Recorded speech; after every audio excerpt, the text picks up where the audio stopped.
welcome to this lecture with Professor Michael Schiavi. This lecture has been selected to be recorded for Chicago Amplified, a web-based audio program produced by WBEZ Chicago that captures some of the most exciting and informative cultural programming in the Chicago area. In your printed program, you'll find out how you can hear this lecture again or share it with others through Chicago Amplified. At this time, I'd like to ask that you please turn off your cell phones. And I'd also like to introduce the president of Elmhurst College, Dr. S. Allen Ray. Thank you.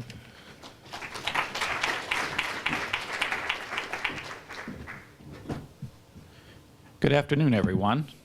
It's my pleasure to welcome you on this historic occasion for the college, the first annual William Johnson Gift Lecture. As many of you know, the Gift that celebrates LGBT achievement has been with us for a number of years.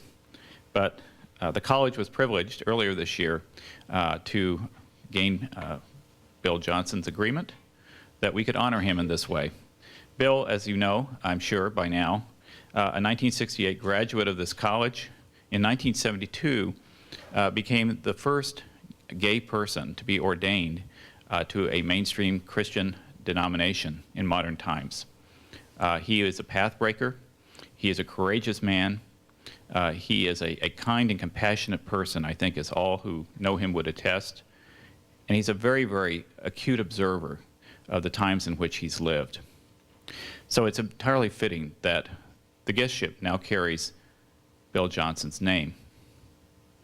This also comes, I think, at a very, very happy and perhaps propitious time in the history of our college. We are embracing diversity at this college, I think it's fair to say, as never before. This college has, in its history, had moments when we have stood with those who are on the margins of society to celebrate and to offer them a home and to include them in our community. The work that we've been doing over the last few years has in some ways a particular capstone of its own.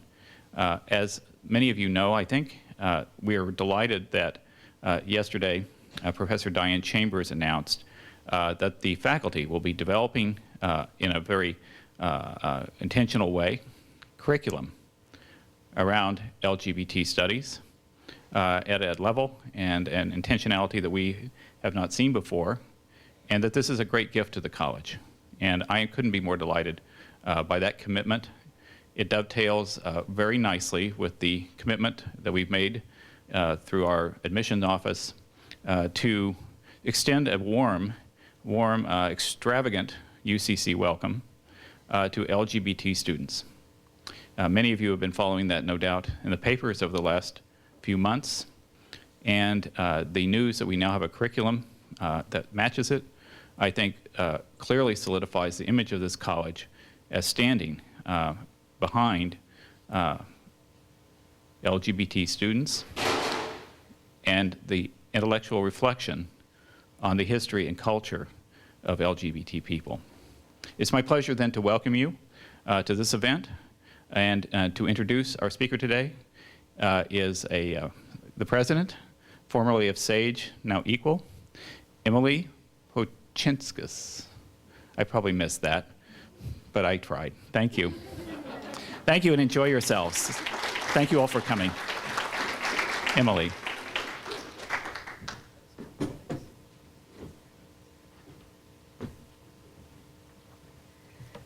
Good afternoon. My name is Emily Pocinskas, and I would like to welcome you on behalf of the campus's queer organization, Elmhurst Queers and Allies, or EQUAL, formerly known as SAGE. This is a very exciting year for the LGBTQ community at Elmhurst College. As many of you know, Elmhurst College recently received nationwide praise when it became the first college in the nation to invite incoming students to share their sexual orientation on the admissions application.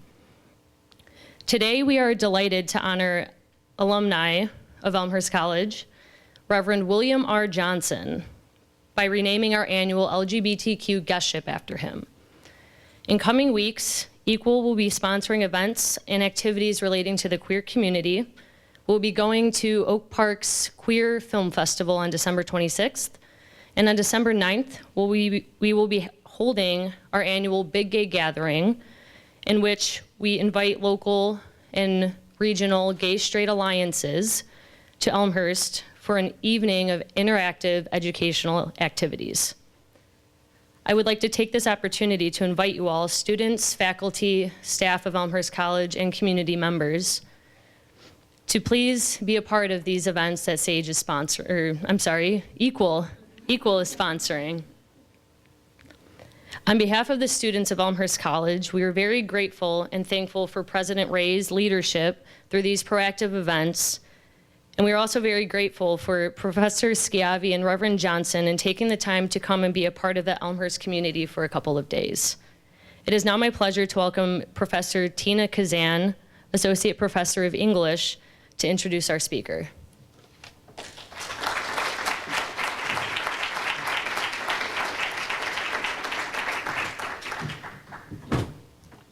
Thank you, Emily.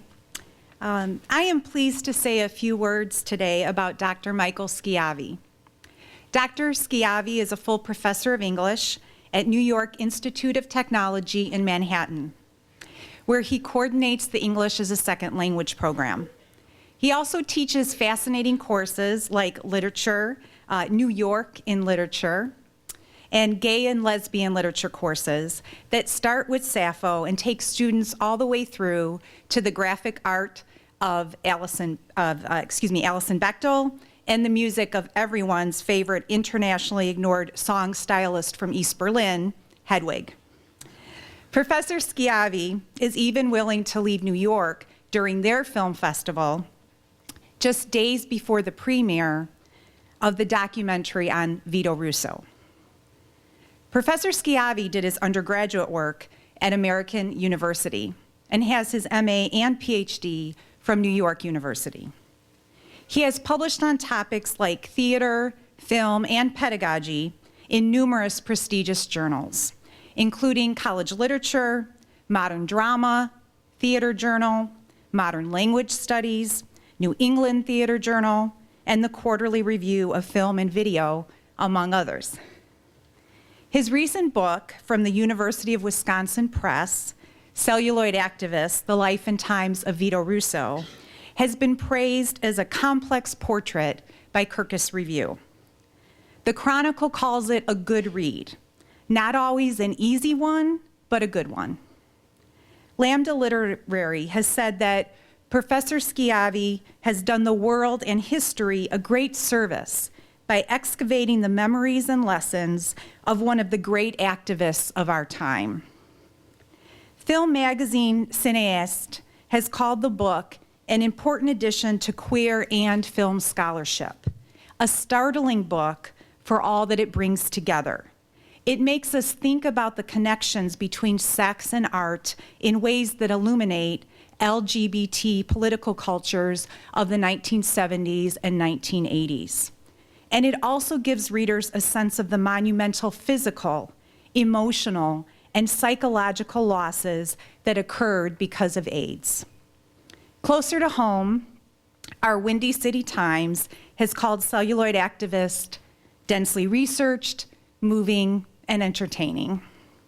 Finally, the most discriminating critics in the country, the people who post to Amazon, have given it 5 stars. I am honored to introduce our first William R. Johnson guestship speaker, Dr. Michael Schiavi, for his talk on Vito Russo, a gay American hero. Please welcome him.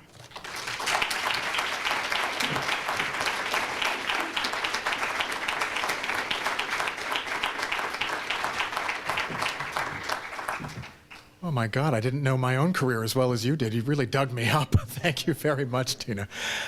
I am absolutely thrilled to be here for so many reasons. First of all, that yesterday was National Coming Out Day. This is fabulous. For what Elmhurst is doing for its incoming LGBT students, so very important. Particularly to be the first speaker in the William R. Johnson guestship is an enormous honor, and one I take on so gladly for my dear friend Bill Johnson, about who I'm going to say a little bit more in just a moment. I have several thanks I'd like to give before I start the talk. First of all, to President Alan Ray for inaugurating this lectureship with Bill's name. It means so much. And for making me feel so welcome on the Elmhurst campus. To Tina for her marvelous introduction. To the magnificent Peggy Stanko, who has been just incredible in coordinating every detail of my visit here. To Russell Ford, who has shown me around this lovely campus so kindly and given me such a great day. To Scott Matheny, who was instrumental in arranging every single detail of this visit from June up until now. To, just in case he's watching, my best friend Chris Coletti in New York City, who may be watching this on a webcam, and if you are, my dear, thank you, because you put this together with me, and I'm very grateful. And most especially to Bill Johnson himself, who 3 years ago, when I first contacted him about this book, said to me, I contacted him just to interview him, and he said, yes, I'd be happy to talk to you about Vito, but did you also know that I have 75 letters that Vito sent me? And if you come to my house in Cleveland, you can see them. They don't leave my house, but you can see them in my house. And he so kindly had me at his house for 2 trips, actually, and made my time there so pleasant and productive, and I couldn't be more grateful to him for that. And the book is far richer because of him and his contribution, so thank you, Bill, for that. Now, the goal of my talk tonight is to introduce you to Vito Russo, who I know you have some sense of who he was, because I know some of you have been reading his masterwork, The Celluloid Closet, and some of you have seen his movie, the movie that was based on The Celluloid Closet just last night, and that's great. Vito was best known for The Celluloid Closet, which is a book he published in 1981, which more or less invented the field of gay and lesbian media studies. It was a foundational text of gay activism. It remains with us today as the most important book to introduce what it meant to look at the image of gay and lesbian people in the movies and how that affected our lives. And I'll talk much more about that later on. And if for nothing else, Vito will always be remembered as the author of Celluloid Closet. But beyond that, he was an early member of Gay Activists Alliance, which was the first significant political organization in the world to address the issue of gay rights. He was a founding member of GLAAD, the Gay and Lesbian Alliance Against Defamation, which 25 years later is still our main media watchdog group, ensuring that portrayals of gays and lesbians in film and television are fair and balanced. And he was also a founding member of ACT UP, the AIDS Coalition to Unleash Power, which was the first group to make AIDS activism a theatrical event and force the government and the world to pay attention to the suffering of people with AIDS. Now, he accomplished all of this by the age of 44. As you see from my slide up here, he died in 1990 at the age of 44 from AIDS complications. And he accomplished more in those 44 years than most people do in twice that time. So more than anything, I hope you leave today's talk realizing how important he was to this community and what we still owe him. Now, just by way of a little bit more introduction about Vito, I'd like to show you a short film clip that actually is the first couple of minutes from the upcoming documentary Vito, which Tina was talking about before. Vito is about to have its world premiere at the New York Film Festival in New York at Lincoln Center this Friday. So if anybody's going to be in New York this weekend, please come. You'll see me. I'm also in the film, and I'm hugely proud to be part of it. It's a wonderful, wonderful piece of work by documentarian Jeffrey Schwartz. It's also about to play the film circuit, film festival circuit. It's going to come to Chicago, I think maybe like November 7th, and play at the Chicago Lesbian and Gay Film Festival. So please Google it, and you can get more particular information. And it's also going to be distributed by HBO, so it should be on television next year. Between my book and Jeffrey's film, I hope Vito gets the renaissance he deserves. That's really my goal here. So let me just show you the first couple of minutes of this, and then we'll get into who Vito really was. Oops. Already it's enough.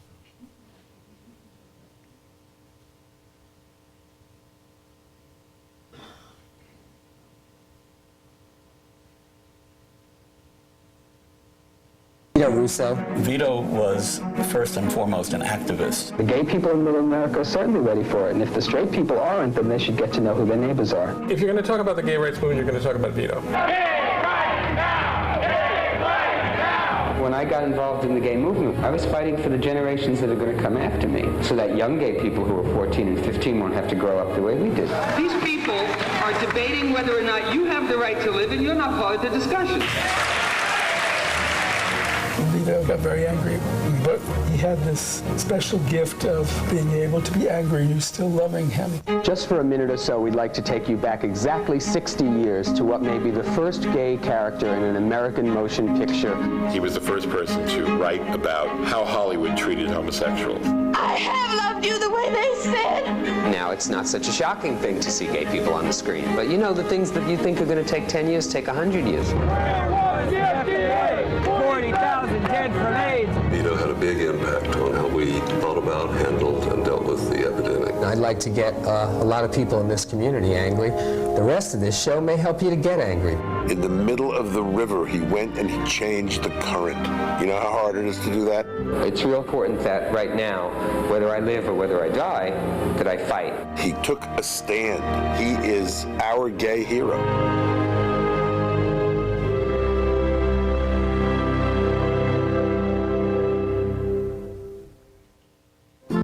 Pretty good, right? Makes you want to see the movie? I hope. Okay, good.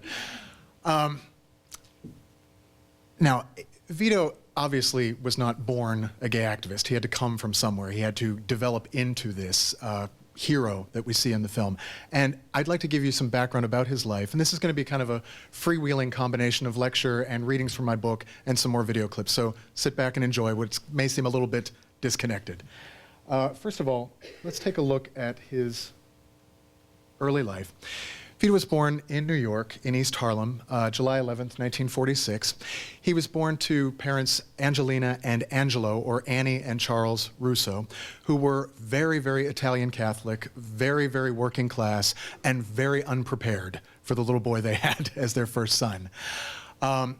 Vito has one younger brother, Charles, who was 3 years younger than he is, and who is Vito's closest living relative today, and who was so enormously helpful for me also in putting this book together, gave me tons of family background. And they grew up, as I said, in East Harlem, where for Charles, it felt like a very comfortable fit. Charles was this very, like a gold letter jock who was perfectly happy to play stickball and pinochle and get into fistfights on the streets, and it was totally okay. Vito was never comfortable in this world. Vito was a very shy, in some ways, very bookish, very smart, effeminate little boy who took a lot of abuse and was often beat up on the streets because of who he was. The boys also went to Holy Rosary School, which was a parochial school just around the corner from their house on Pleasant Avenue, where life was also kind of difficult for Vito. You know, going to a Catholic school in the 50s was not the best place to be if you were gay. On the other hand, it was a good place for him to start to realize his intelligence. He became an altar boy at a very young age, having memorized tons of Latin, and started to realize that he had something to offer to the world in the way that he expressed himself. Now, I've also got up here as my last title, Film Queen Lifelong. And I chose the word film queen advisedly here. You would not want to call Vito a film fan. Vito was a rabid film queen, and his being obsessed with the movies had everything to do with his being gay. He was so out of place in East Harlem and at school, and in some ways at home, that he had to escape into something, and he chose the movies, which many, many gay children did then and continue to do today. And that's why I've got film queen there. Now, in 1961, when Vito was a high school sophomore, his family moved to Lodi, New Jersey. And I've called this Trapped in Jersey because Vito absolutely hated being in Jersey, hated being away from New York City. What was happening was East Harlem was kind of degenerating into this war zone. It had been a real stronghold of Italian Catholic families like Vito's for about 20 years. And then starting in the late 50s, other groups were moving in. There was a large Puerto Rican population moving in and a large African American population moving in. And these groups, the three groups, generally hated each other and declared war on each other on the streets. Each of them felt that the territory was theirs. And it became a very, very dangerous place to live for quite a while. Vito's father realized this and wanted to get his family out, so he moved them across the Hudson River into New Jersey, and Vito started his sophomore year at Lodi High School. Absolutely detested it. Vito was, more than anything else, a New York kid.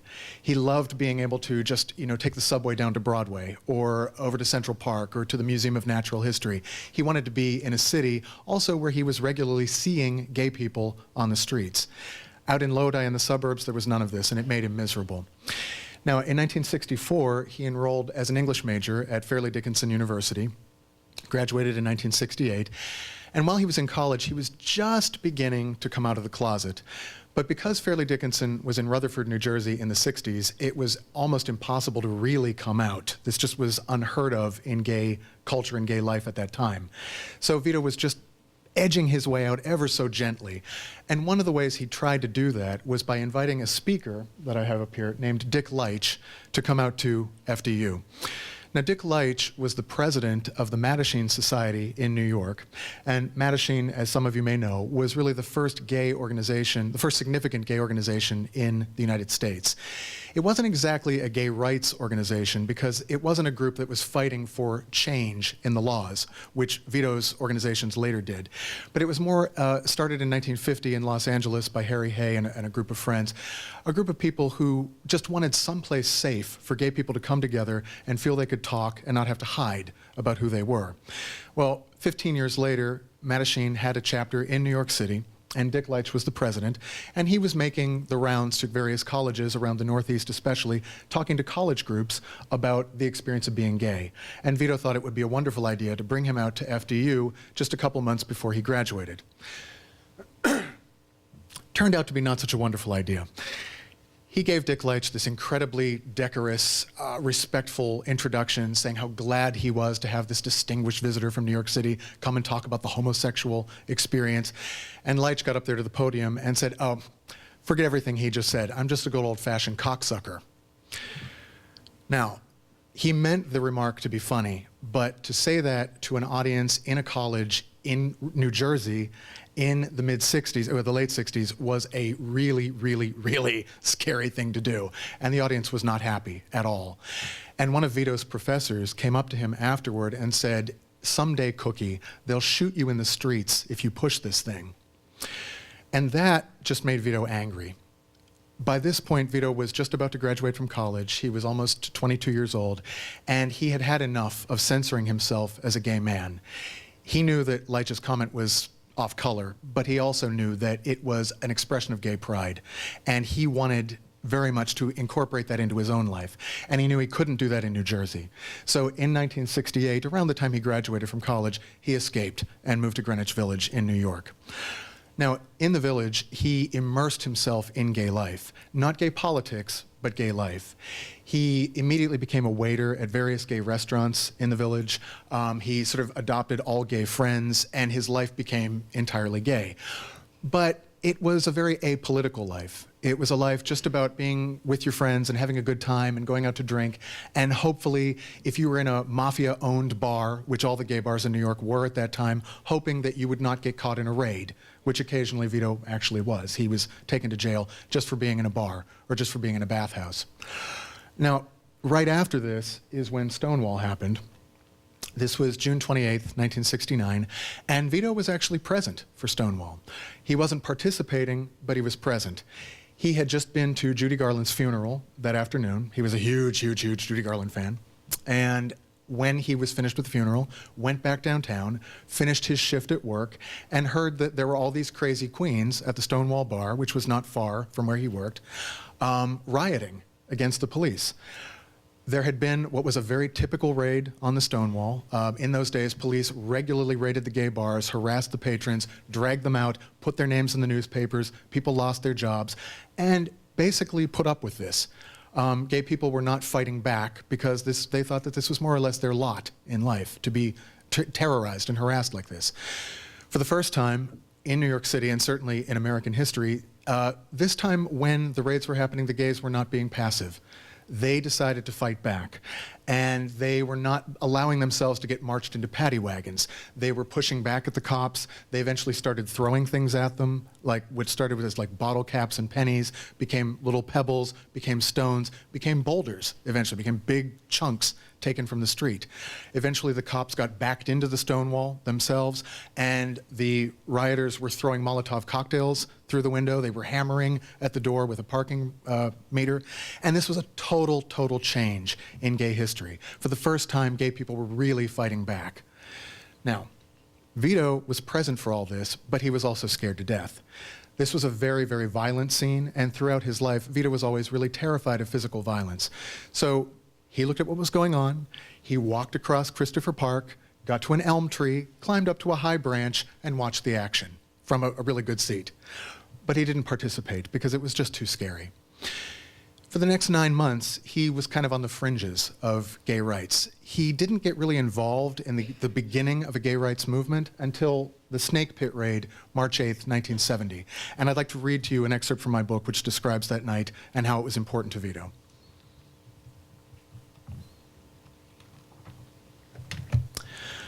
On the night of Sunday, March 8, 1970, the Empire State Building stood out in a clear winter sky as Vito trudged north, his feet aching from a long shift at the omnibus, where he was a waiter. Hunching his shoulders against the cold, he kept his eyes fixed on Empire State's soaring antenna and counted the long blocks remaining between him and home. At West 11th Street, his attention was pulled back to the pavement. Directly across from St. Vincent's Hospital, he spotted hundreds of obviously gay, candle-bearing individuals listening to a pastor's somber prayer for the recovery of Diego Vinales, a young Argentine who lay upstairs in a coma. Vito approached the vigil. A wiry, dark-haired young man thrust into his hand a leaflet, which read, "Snake Pit raided, 167 arrested. One boy near death at St. Vincent's, either fell or jumped out precinct window, landed and was impaled on a metal fence. Any way you look at it, that boy was pushed. We are all being pushed. Fighting gays, and any of you who call yourselves human beings with guts to stand up to this horror, gather at Sheridan Square tonight at 9 o'clock to march on the 6th Precinct. Stop the raids. Defend your rights. There will be a death watch vigil at St. Vincent's immediately after the protest." Vito glanced up at the hospital. He knew the Snake Pit all right. It was a dank West 10th Street basement bar so nondescript that some area residents didn't even know it existed. Mr. Leaflet introduced himself as Marty Robinson, a Brooklyn carpenter and member of the newly formed Gay Activists Alliance. He filled Vito in on the reason for the vigil. Early that morning, Inspector Seymour Pine, who had led the Stonewall raids the previous summer, burst into the Snake Pit, where he found almost 200 men in an area built for a crowd less than half that size. Pine's pretext for the raid was the bar's illegal status, as well as its disregard of city fire codes.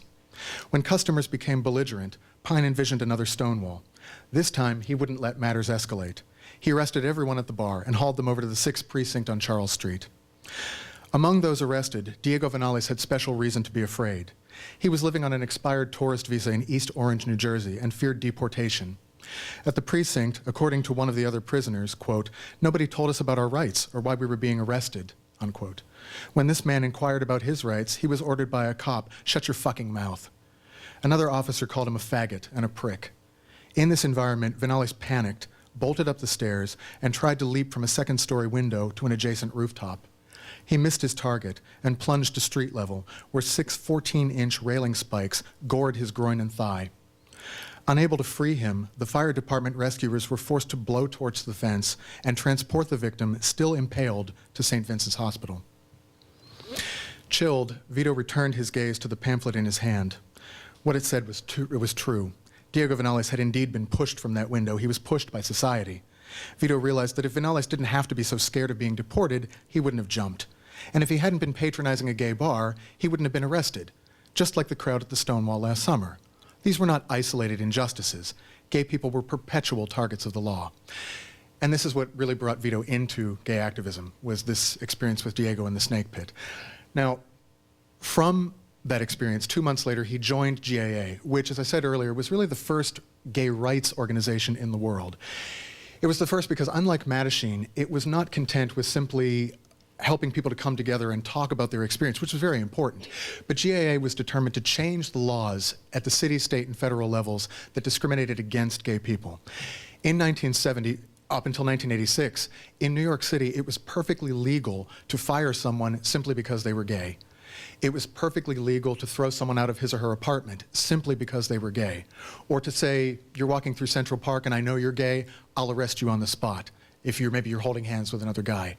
Totally legal. GAA was determined to change that. But GAA was also a very, very political organization that put some people off. They dedicated their time to going into the streets and screaming at the top of their lungs and going to City Hall and targeting officials with what they called zaps, which were very high energy, high octane political demonstrations. Very effective. And Vito loved it. But he also realized that many people were not ready for zaps. He knew that a lot of people were going to lose their jobs, or they were just too scared to be out there in the streets screaming about this issue. In 1970, that took an enormous amount of courage. So Vito's idea was, well, what if we bring people into GAA through entertainment? What if we make gay activism fun? So he created two programs. One was called the Cabaret Night, and one was called the Film Night, or also called Firehouse Flicks, because GAA used to meet in this Victorian firehouse in Soho, which were designed to make people comfortable and entertain them. Now, the Cabaret Night was when he realized that there were dozens of people in GAA who were performers. Imagine, all these gay men who could sing and act. And he thought that it would be a great opportunity for them to get up on stage and sing love songs to people of their own gender and not feel threatened. And this was an enormous hit with the singers and with the audience. His biggest contribution was the Firehouse Flicks. This was, he thought, a chance for gay people to come together and watch movies as an audience that they knew was all gay and they knew was all safe. So unlike being in a mainstream theater, they could react together, they could enjoy same-sex desire on the screen together, they could laugh at campy places and not feel that a straight audience might attack them. And he wanted to show all kinds of movies to prove this point. He would screen horror movies, he would screen drama, comedies, documentaries, gay films, and there weren't many of them then, but anything to get gay people together and talking. And I'd like to read to you just a little more about what that was like, the experience of those nights. When Vito started the Firehouse Flicks, audiences were electrified. During Gay Pride Week 1971, Vito showed the Battle of Algiers, which sent his own troops back up 6th Avenue, screaming for their own freedom. In honor of the following year's Pride, he hosted an all-night screening that participant Dan Allen proclaimed wall-to-wall groovy. Hundreds of spectators sprawled across the floor in sleeping bags or over one another in cuddly couples. Beginning at 8 p.m. on Friday and continuing well into Saturday morning, Vito's program was aimed squarely at male spectators. He showed The Women, Funny Girl, paired with Vito's own copy of the television special, My Name is Barbara, a Judy Garland special from what he called one of her worst years, and there were many, Wait Until Dark, Rock Around the Clock, which prompted a 4 a.m. dance riot, a trailer for Cabaret, which had only recently been released to theaters, and the 8 a.m. finale of Gypsy, for which only 100 stalwart souls remained awake. Dan Allen crowed over the marathon's celebration of gay unity, commenting, "The mood of the audience moved me because the atmosphere pulsated with enthusiasm, sending good vibrations bouncing around and all through the place. Since the 1940s, I've seldom seen a movie audience so vibrant." The flicks were designed for people like Fred Goldhaber, a closeted 24-year-old teacher who attended Vito's Halloween 1971 double feature, Village of the Damned and Night of the Living Dead. And how much fun does that sound like, really? You know? Fred was dragged to the firehouse by GAA member Steve Ashkenazi, who wanted to give his friend a sink-or-swim introduction to gay culture. As Village began, the audience responded with happy fright. They would, Fred recalled, shriek and turn to the person on the left or the right, and they would hug and hide their eyes in the other person's armpits, and it was simply wonderful. It was so much fun, and I found myself doing it too. I lost all my inhibitions. It was hypnotic, intoxicating, just glorious. I had never in my life experienced such freedom. Amid the chills and giggles, Fred found himself in the arms of his seatmate. The next morning, the pair shared what Fred calls a Vito Russo moment on the platform at Grand Central Station, and he recalls, "Wayne took me in his arms, and he gave me the most glorious kiss. I mean, one of those Jennifer Jones, Claudette Colbert kisses, you know, where you're going off to war. Actually, I guess I was, because at that moment, I became a soldier in the army of the gay rights movement." Fred attributes his coming out to what he called Vito's magic, a softer, more welcoming version of GAA that was not available at the Zaps. 14 years later, Fred joined the faculty of New York's Harvey Milk High School, thus becoming the world's first teacher in a gay high school, an accomplishment, he remarks, that had much to do with GAA and with Vito, the pride he had in being who he was, and finding all these things in the movies, and celebrating the gay image. So you see, those Firehouse Flicks were very entertaining, but they also had an enormous impact on how people viewed themselves in feeling more comfortable about being gay and being part of a gay community. Now, from the Firehouse Flicks, Vito started to develop the idea that would become the Celluloid Closet. Watching the audience at the Flicks, he realized that when gay people came together and they could watch movies together and talk about movies together, amazing things happened. They not only felt safe, they also came up with really great observations about film. And he thought, what if we put together, first of all, a presentation of all the images I can find of gays in the movies? What if we looked at how we've been portrayed on the screen? Well, in 1970, 71, when he was doing this, the way that gays had been portrayed on the screen up to that point was really, really awful. From the silent movies from the 19-teens all the way up to the 1970s, pretty much any time a gay person was on the screen, it was miserable. The person was either a joke, or a villain, a killer, a psychopath, or a suicide. There was really nothing else. And as Vito started his research for this, he realized that example after example after example of these negative images has an enormous impact on how we're seen in society. Because if mainstream society is only seeing us as these clowns and killers and victims, no wonder they feel free to discriminate against us in their laws. And no wonder they feel free to bash us on the streets, because that's the picture they're getting. That's what makes them think, that's what they think we are from this. And that's what we think we are. A lot of internalized homophobia comes from this as well. If all we ever see is ugliness about ourselves, how can we have self-respect? He decided to change that through the movies. So he started putting together, just if you want to skip the first one for just 1 second, he started putting together this Celluloid Closet lecture in 1973, which was only about 20 minutes long, and it had film clips from movies that were in the 1960s, which you may or may not recognize, titles like The Children's Hour and Victim and The Boys in the Band and The Killing of Sister George. And these were films about gay people, but really, really miserable portrayals. They always ended badly. And Vito wanted to show just how badly they ended. At that same time, there was another book, and this is the first item here. There was another book, Parker Tyler's Screening the Sexes, which was published in 1972. Screening the Sexes was technically the first book about gay images, but it was so not Vito's style. Parker Tyler was a much older film critic. He'd been born in 1904 and really came of age like in the 1930s and 40s. And his film criticism was very, very poetic, very precious and arch and apolitical and removed from real life. So he would write about gay images in films as this incredibly aesthetic, apolitical experience, which made Vito crazy. Because Vito's idea was these images determine how we're treated. So we don't talk about them in a vacuum, we talk about them politically. And he determined eventually to write a book that would change all that. Now I'd like to show you another film clip here, which is of Vito doing a Celluloid Closet lecture at the end of his life. As you see here, I've got these dates, it's 1973 to 1990. He continued doing the lecture for the rest of his life. And what started as a 20-minute presentation, by the end of his life, was a 3-hour presentation. So much so big, in fact, that one of his friends joked he should change the title from the Celluloid Closet to the Marathon Closet, because it was just getting to be a bit too much. He was really obsessed with the topic. This clip that I want to show you is the last time Vito did the Celluloid Closet in his life was in March of 1990. He was giving this lecture in Santa Cruz, California, and he was desperately ill by this point. He died that following November. During the lecture, and he was actually teaching out there in Santa Cruz, he would often have to hold onto the podium and just, grip the support so he could stay standing throughout a lecture. And yet he was so determined to get that message out there and talk about who we were on the screen. So I want to show you this clip.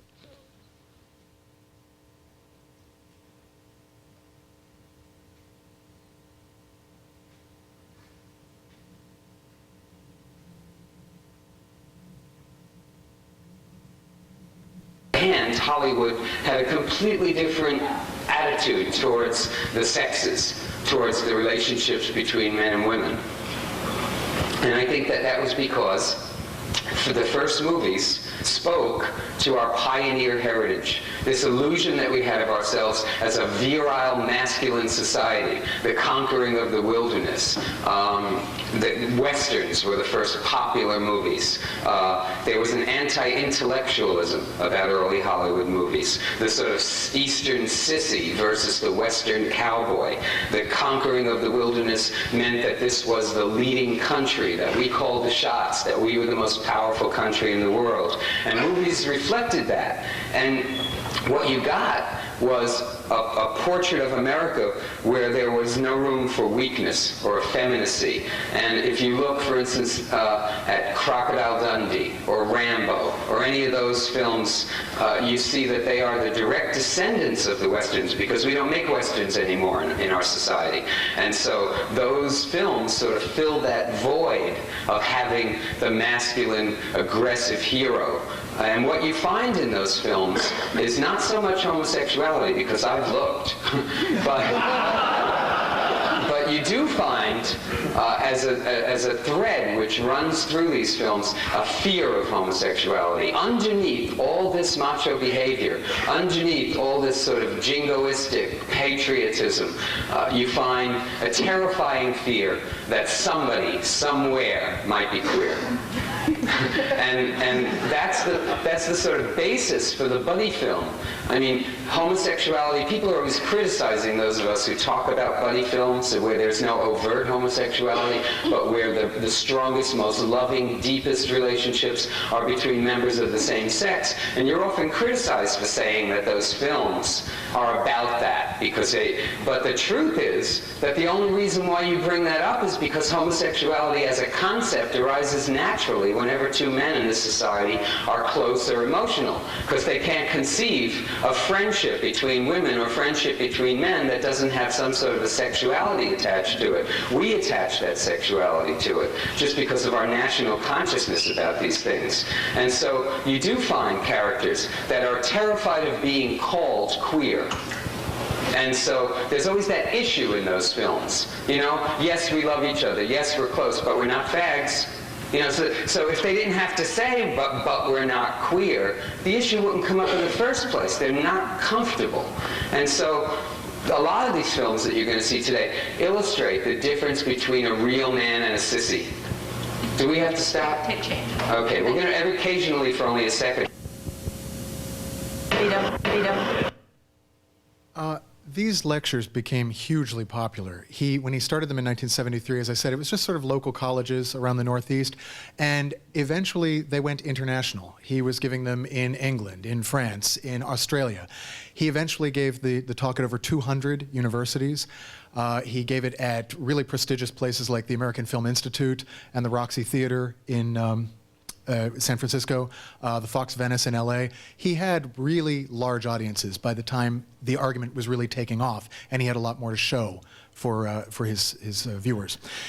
Now, as I said, the Celluloid Closet was published in 1981 by Harper & Row. It was an enormous hit when he finally put all this lecture material together as a book. It was immediately a foundational text in gay and lesbian studies, and we would not have gay and lesbian media studies today without it. We entirely owe that to Vito Russo. In the next 6 years, he decided, and Harper & Row really pushed him to do a revised version of the book. And the reason they did that was because in those 6 years, homophobia absolutely exploded in American culture. It exploded because of AIDS. AIDS was discovered in 1981, and starting almost immediately, as there was a link between gay men, gay sex, and death in the popular imagination, people began attacking gay men in record epidemic numbers. And Vito was horrified by this. He was particularly horrified, being Vito, by the way this homophobia was getting expressed in the movies. He said, by the time he wrote the revised version of Celluloid Closet, which came out in 1987, by that point he said that he thought the use of the word faggot had become almost mandatory in American mainstream film. And it was particularly noticeable in films for young people. In the films that we think of today as the Brat Pack movies, like St. Elmo's Fire and Breakfast Club and Pretty in Pink, basically any movie with Andrew McCarthy and Judd Nelson and that crew back then, and most of you are much too young to remember them. Those movies were so homophobic in their use of language, and they taught people, especially young people, how to discriminate, and that it was okay, it was funny to discriminate. And Vito was absolutely horrified by that. He was horrified by that also in a very fraught personal context. At this time, because he was so central to political and artistic gay circles, he started knowing a lot of people who were getting ill. A lot of his friends started falling sick and dying because of AIDS. Most particularly and most heartbreakingly, a man named Jeffrey Sevchik, who was Vito's lover and in many ways was the love of his life. Jeffrey got ill in 1985, and Vito moved to San Francisco to take care of him. He left New York and moved to San Francisco to take care of Jeffrey, brought him back to New York, and during that time discovered that he himself was ill, discovered he had AIDS. And you have to understand that when he discovered this, it was a time when there was absolutely no drug available for people who got an AIDS diagnosis, literally nothing. If your doctor told you that you had AIDS, you basically realized you had maybe 1 year to live, and there was nothing they could do for you, and that's it. Sorry. So to find out that you had AIDS in that context, that your lover has AIDS in that context, and Jeffrey did die within that year, at the age of 30, no less, and to be surrounded by people who are now kicking up their homophobia because they are so scared of AIDS and of gay men was an almost unbearable situation. I'd like to play you another clip here. This is of Vito talking about when he found out that he had AIDS, and this comes from a really excellent documentary called Common Threads, Stories from the Quilt, which was done in 1989 about the AIDS quilt, which through the stories of 6 people tells what it was like to find out and care for someone with AIDS in those terrible early days.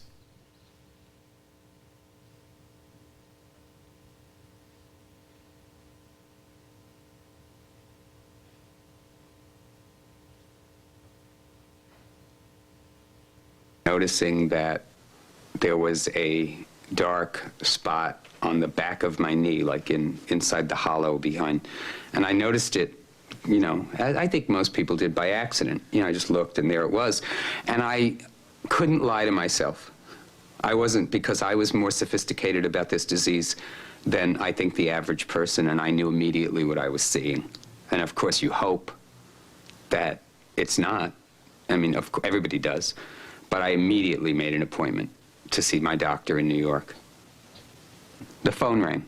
And it was my doctor in New York, and he said, I can't believe this, but the biopsy came back negative. It was a mole. And it was incredible. I mean, just incredible to hear this news, that in fact it was not KS. And 2 days passed, and again, the phone rang. At the AIDS Foundation is my doctor, and he said, I will never, ever be able to make this up to you. He said, I don't know how to tell you this, but the lab switched your slide with the slide of an 86-year-old heterosexual woman who has gotten a KS diagnosis, which is not possible. So I'm sorry to tell you this, but it turns out it's positive after all, and you do have KS. And at that point, I sort of felt like, you know, Susan Haywood and I Want to Live, you know, with the governor giving her a pardon every 5 minutes and then the phone ringing. It just drives you nuts. You know, the stress was enormous. I was at the end of my emotional rope. And this was the final verdict. The final verdict was that I had AIDS.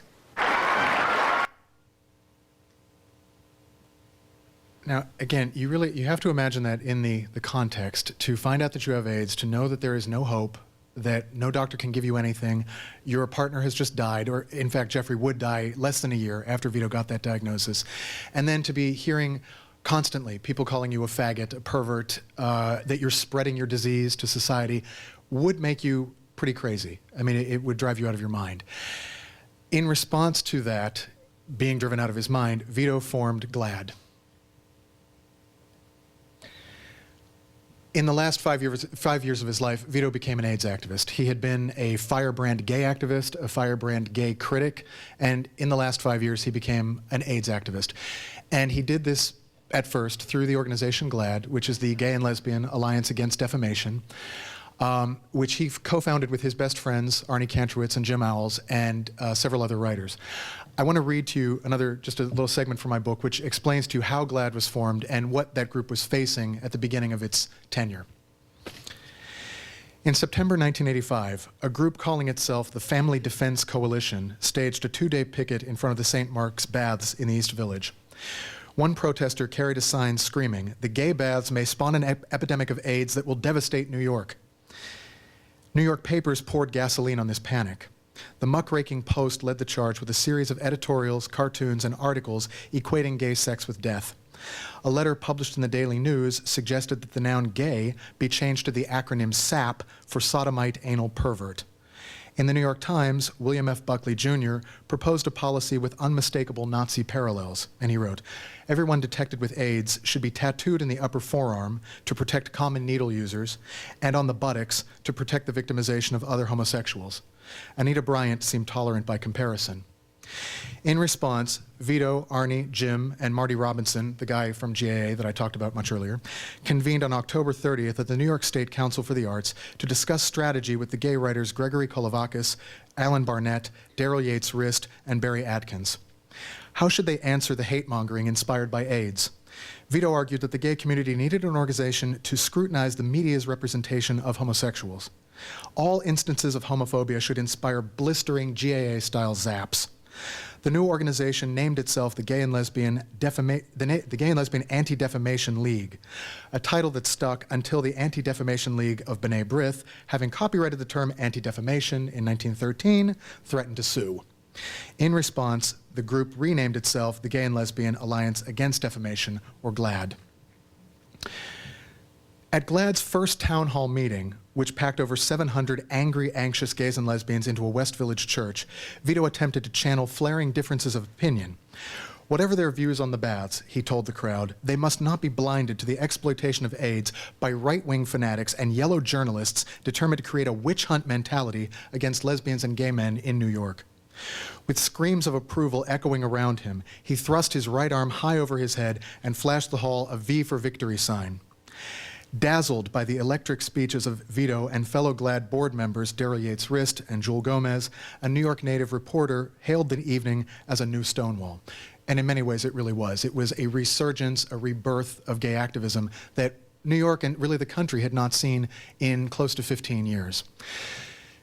Vito was very, very passionate about GLAAD, but he also realized that GLAAD was not the whole story. The whole story was really AIDS.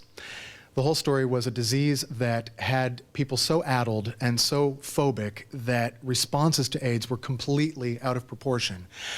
This was during the era of Ronald Reagan, who was president from 1981 to early 1989, an era in which, because Reagan was a staunch Republican, very, very conservative, he was determined not to give any attention at all to this disease since it was related to gay people. Ronald Reagan was on public record as saying that he thought that homosexuality was a mental illness that could be cured.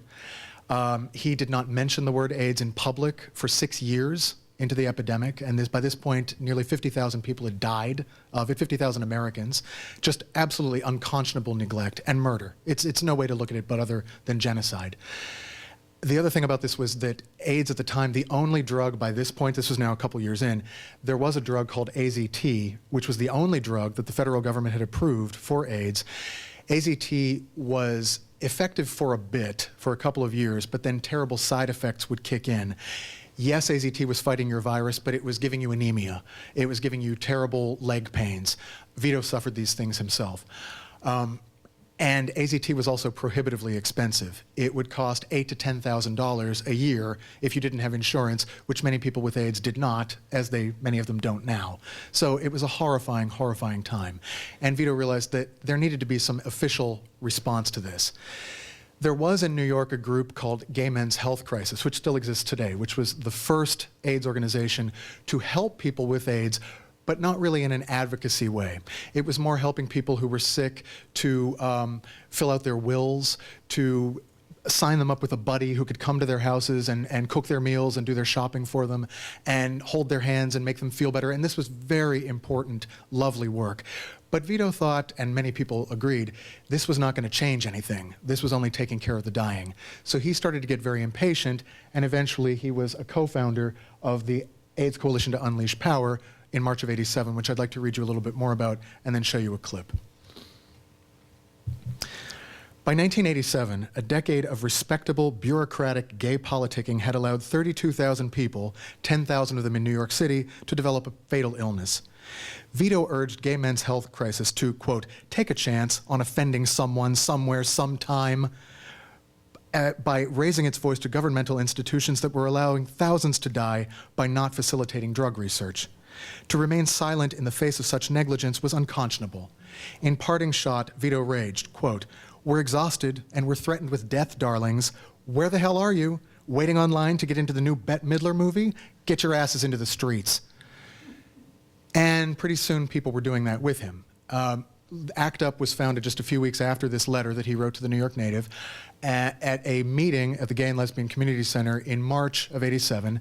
The main founder was Larry Kramer, another very firebrand activist and renowned playwright who wrote The Normal Heart, which was the first play that dealt with AIDS, which was just revived on Broadway this year, actually. They together, in creating ACT UP, decided to shut down Wall Street as their first demonstration, not unlike demonstrators now in New York City. The reason for that protest was Burroughs Wellcome, which was the pharmaceutical company that produced AZT and made it so expensive, so beyond the reach of most people to purchase and save their lives, even temporarily. So Vito and a bunch of people went to the very first AIDS demonstration, the very first ACT UP demonstration on Wall Street in March of 1987, and I'd just like to read you a little bit about that. At a bitter 7:55 a.m. on March 24th, 1987, Vito sat with his friends in the middle of Broadway. Around them swarmed signs proclaiming AZT the great pacifier and querying President Reagan, who had yet to mention AIDS publicly, "Your son is gay. Aren't you worried about him?" Others carried oversized dollar bills stamped with George Washington's likeness on one side and the slogan, "Fuck your profiteering," on the other. Reams of AIDS fact sheets and copies of Larry Kramer's recent New York Times op-ed piece, "The FDA's Callous Response to AIDS," were distributed to spectators. Before the gates of Trinity Church downtown, ACT UP hung an effigy of FDA Commissioner Frank Young, donated by Joseph Papp of the Public Theater, where The Normal Heart had debuted 2 years earlier. When the demo wrapped, protesters chorused to onlookers, "This is just the beginning." They were right. ACT UP had just begun a decade of the world's most visible, imaginative, and controversial AIDS activism. In May, the group selected a slogan that perfectly epitomized its philosophy: silence equals death. The Grand Fury Art Collective poised these iconic words in white capital letters against a black background and under a pink triangle, the symbol that the Nazis forced homosexual men to wear in concentration camps. This stark image began appearing on shirts and signs around the country.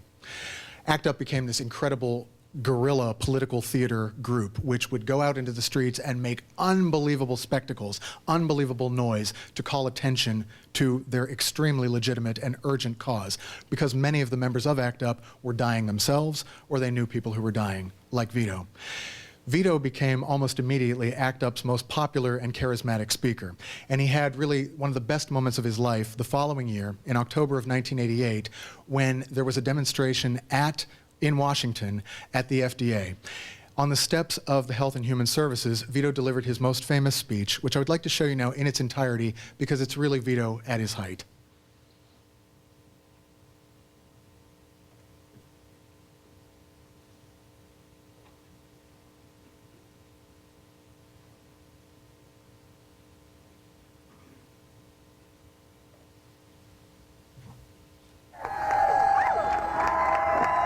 Vito Russo, please read the charges against the administration.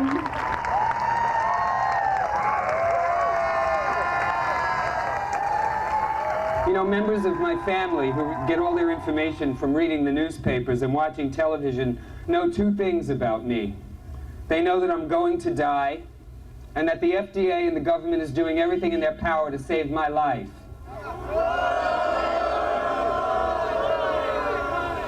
I think they've been lied to.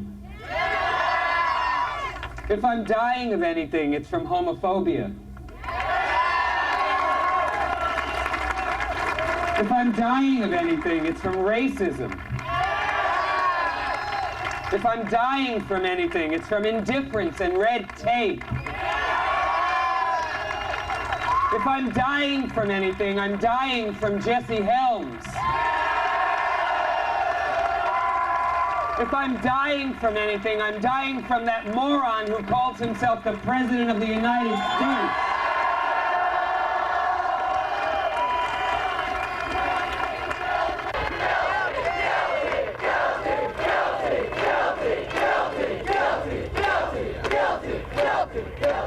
If I'm dying from anything, I'm dying from the sensationalism of newspapers and magazines and television shows, which are interested in me as a human interest story as long as I'm willing to be a helpless victim, but not if I'm fighting for my life.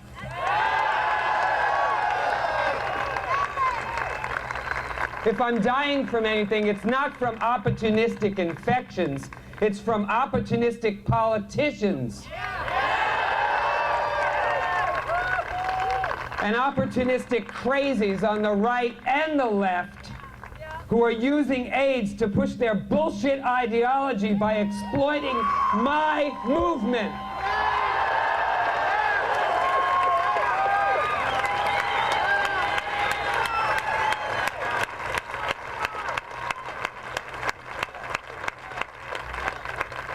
If I'm dying from anything, I'm dying from the fact that not enough rich, white, heterosexual men have gotten AIDS for anybody to give a shit.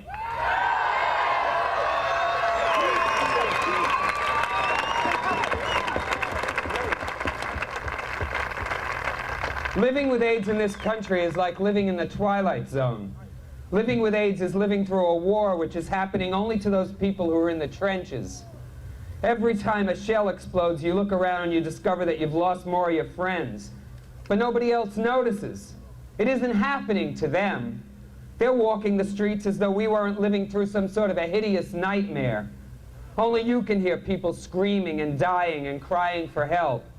No one else seems to be noticing. Only it's worse than wartime, because during a war, the people are united in a shared experience. This war has not united us. It's divided us. It's separated those of us with AIDS and those of us who fight for people with AIDS from the rest of the population. The media tells people they don't have to care because the citizens who really matter are in no danger. Twice, 3 times, maybe 4 times, the New York Times has published editorials saying, "Don't panic yet over AIDS. It still hasn't entered the general population. And until it does, we don't have to give a shit." And the days and the months and the years go by, and they don't have to spend those days and nights and months and years trying to figure out how to get a hold of the latest experimental drug, and which dose to take, and in what combination with other drugs, and where do you get it, and for how much money, because it isn't happening to them, so they don't give a shit. And they don't sit on television stages in studios surrounded by technicians wearing rubber gloves and refusing to put body mics on people because it isn't happening to them, so they don't give a shit. And they don't have their houses burned down by bigots and morons. They only watch it on the news, and then they go and eat dinner and they go to bed because it isn't happening to them, so they don't give a shit. They don't spend their waking hours going from one hospital to another, watching the people they love die slowly of bigotry and neglect because it isn't happening to them, so they don't give a shit. They haven't been to 2 funerals a week for the last 3 or 4 or 5 years. They don't give a shit because it's not happening to them, meaning that it isn't happening to the real people, the world-famous general public we all keep hearing about. Legionnaire's disease was happening to them because it hit people who looked like them, who sounded like them, who were the same color as them. And that story about a couple of dozen people hit the front pages of every newspaper and magazine in this country, and it stayed there until the mystery was over. All I read in the newspapers tells me that the mainstream heterosexual population is not at risk for this disease. All the newspapers I read tell me that IV drug users and homosexuals still account for the overwhelming majority of cases and those at risk. AIDS is a test of who we are as a people.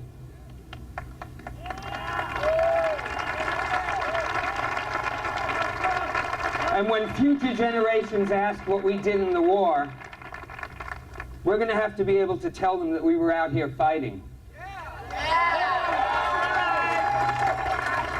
And we have to leave a legacy to the generations of people who will come after us.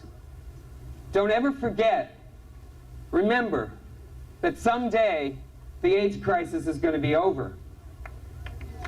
And when that day comes, when that day has come and gone, there are going to be people alive on this earth, gay people and straight people and black people and white people, men and women, who are going to hear the story that once, a long time ago, there was a terrible disease, and that a brave group of people stood up and fought, and in some cases died, so that others might live and be free. And I'm proud to be out here today, testifying with the people that I love. and to see the faces of these heroes who are fighting this war, and to be part of that fight. To steal a phrase from Michael Callan's song, all we have is love right now. What we don't have is time.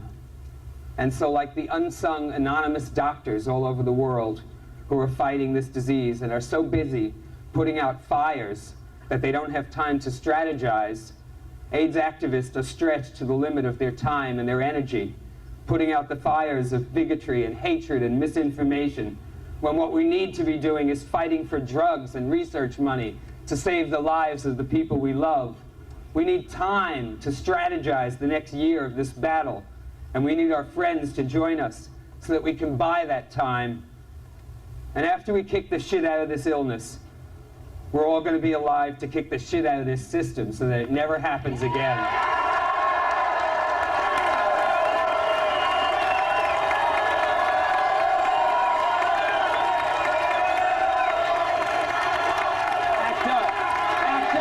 Fight back!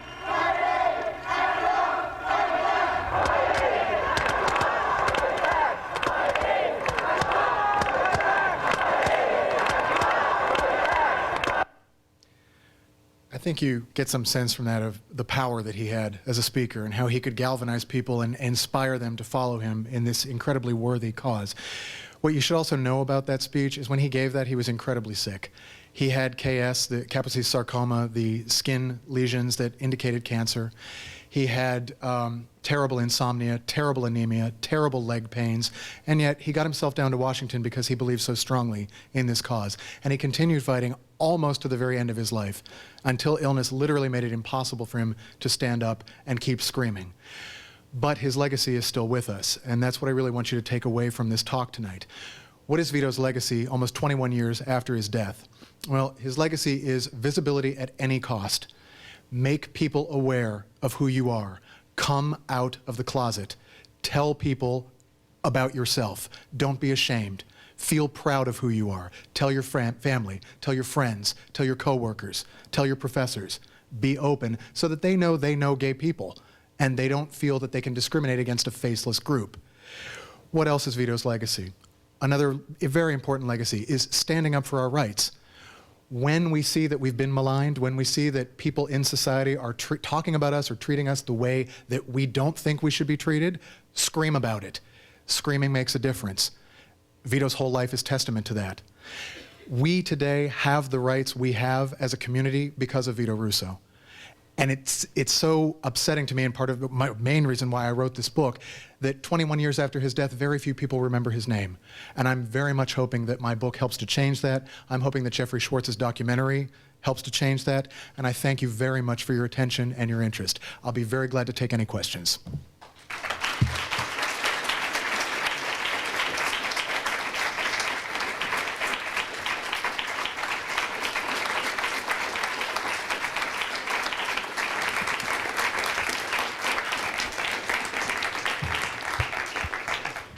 So if there are questions, if you could just put up your hand and I'll bring the microphone to you.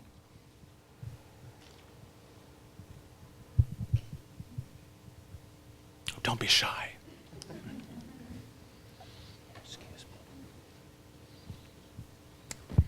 I'm curious about the moment that you knew you were going to write your book and how you were inspired to write. What made you want to write? Sorry, I know you just touched on it about because you wanted people to remember his name, but besides that.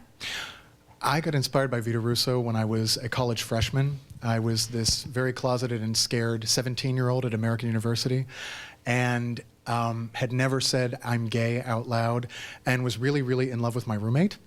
So as he wouldn't know that, I used to spend all my time in the library. And while I was in the library, I spent a lot of my life reading books on either homosexuality or film, which were and are my two favorite topics. And I discovered completely by accident the Celluloid Closet. And I pulled this book off the shelf and I started reading it, and I was a major film fanatic, film queen, let's be honest, at that time, like now. And I had no idea that there was a book that combined these two subjects together, that there was someone out there who was talking about the movies and gay rights. I didn't even know there was such a thing as gay rights. I didn't know that there were people out there who were furious when they got called faggot and fought back like I never had the courage to do in high school. So this was hugely inspiring to me. And 3 years later, Vito died, and I never met him, and I felt like I had lost an uncle. I felt, that we had some sort of spiritual kinship. Then many, many years later, I was writing an article about the Celluloid Closet, which was just a kind of standard academic film theory piece for a journal, a cinema journal, which was published a couple years ago. And while I was doing that, I interviewed Vito's best friends, who are Arnie Kantrowitz and his partner, Dr. Larry Mask, who, by the way, was the first person in the world to publish an article on AIDS. We have Larry to thank for that. And while I was interviewing them, Larry said to me, "It's really great that you're writing this article about the Celluloid Closet, but somebody should write a biography of Vito." And I thought, somebody should. And so I did. And 4 years later, here we are. 5 years later, actually.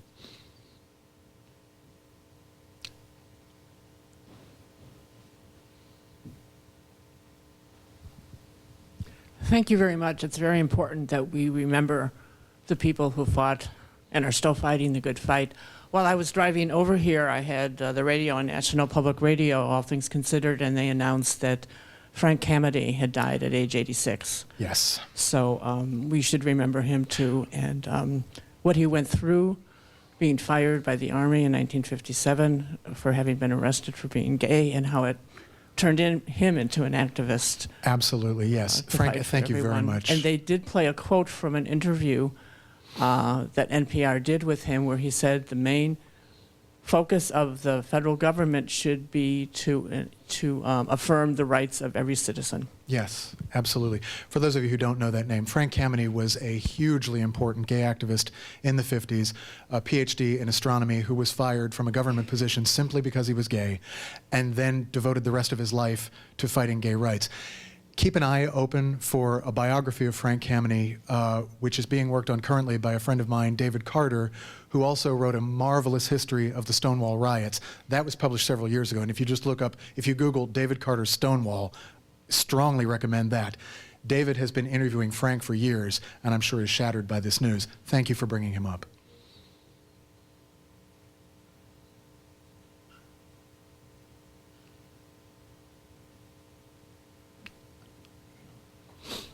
If I'm not mistaken, today's also the anniversary of Matthew Shepard's death. Yes, absolutely.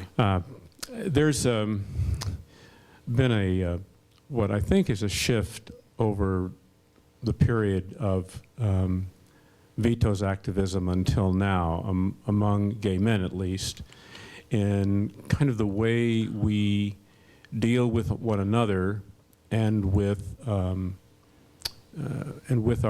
our culture, for lack of a better word, especially in terms of sex. I'm not going to get into a lot of conversation about that, other than to just ask you whether you recognize that in like in Vito's life over the time and since. Do you have any sense of that? And if so, what is it? Particularly sexually? Mm-hmm. Yeah, I think so. I mean, in Vito's life, it was such a badge of gay honor to sleep with as many men as you possibly could, because this was being liberated. Certainly, a lot of people still do that. I think it's much less common today that they would call it gay pride, which Vito absolutely did. You know, to have sex with men freely and enjoy their bodies and enjoy himself had everything to do with who he was, and feeling that he was fighting back against a society that didn't want him to have pleasure in his own body. I don't think that passion exists in quite the same way today. And I think there's much more talk about monogamy and commitment, whether or not it's actually seen through, especially as we talk about the notion of gay marriage, which is something that Vito had absolutely no clue was coming down the pike, and I think would have had very conflicting feelings about. My life partner and I got together 4 years before Stonewall. Oh. He passed away this April. I'm sorry. After 45 years together. And it was a difficult time when we first started out. Mm-hmm. Thank you very much. That's beautiful. Oh, there's a hand over there.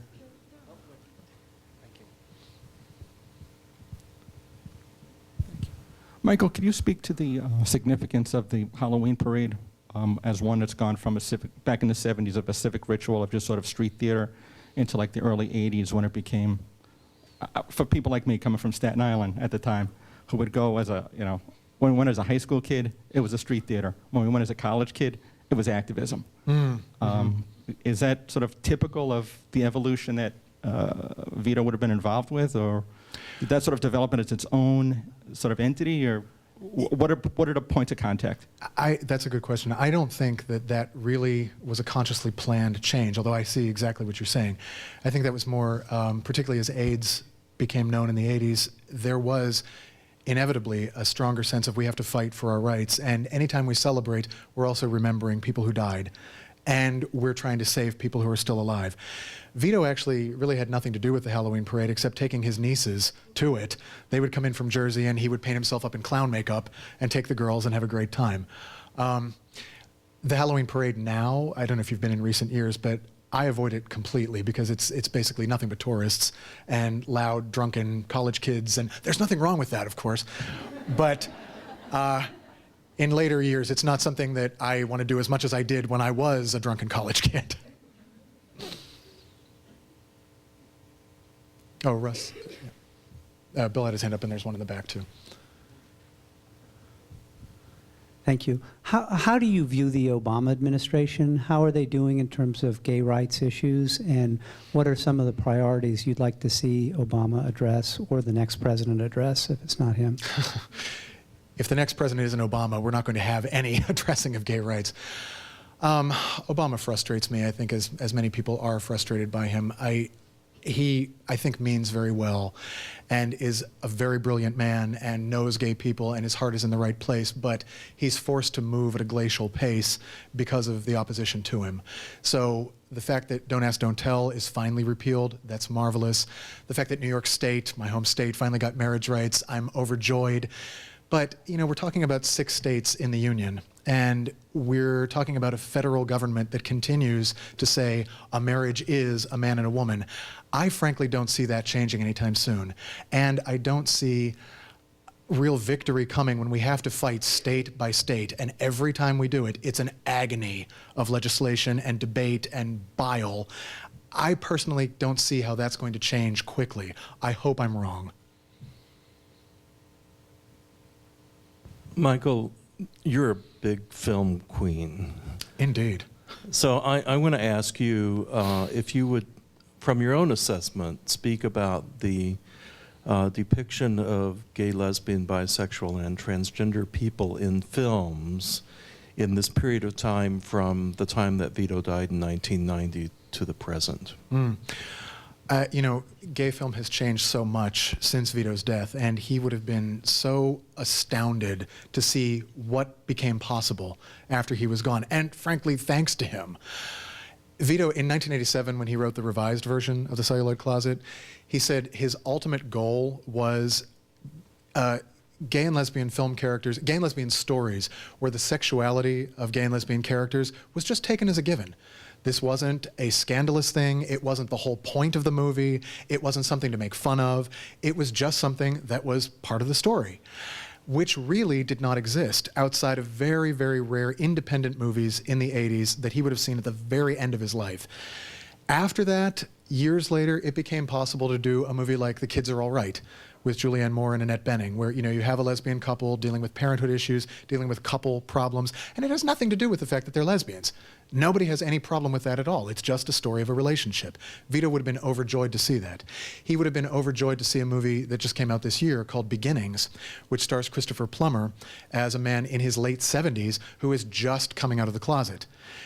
But he's dealing with a son, a straight son, played by Ewan McGregor, who is completely accepting of this and has his own relationship issues, and the movie is just kind of casually about their relationship with each other and their relationship with men, in the father's case, and women, in the son's case. Totally casual.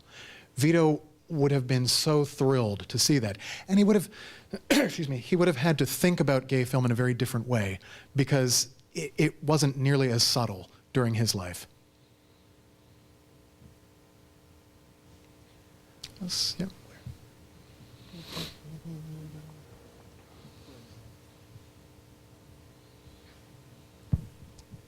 Well, I know that you said with the Firehouse Flicks, like, well, and whatnot with the time period, will end AIDS being labeled as a gay disease.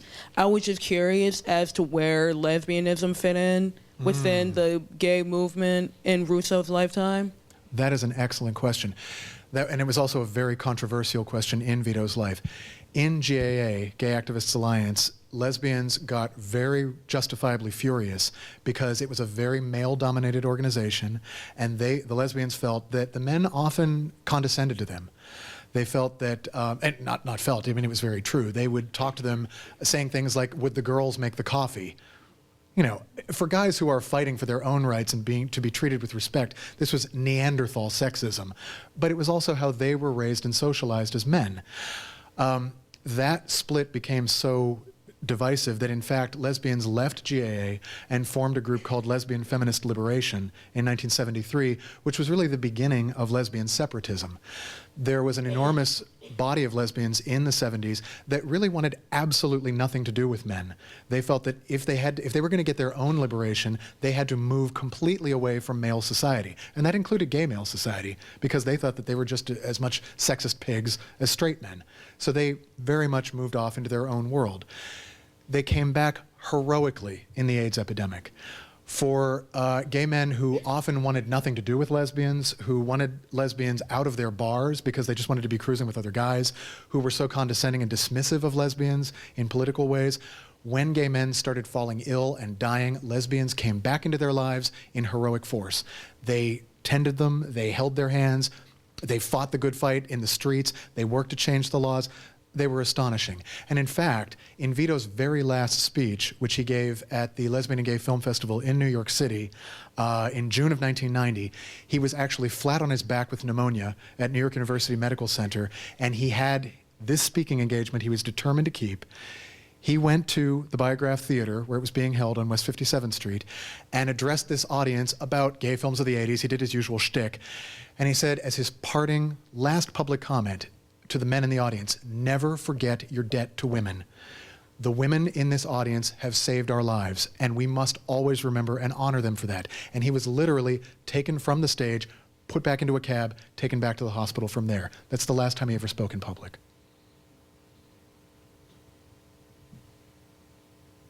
Anybody else? Oh, yeah, one more? Okay.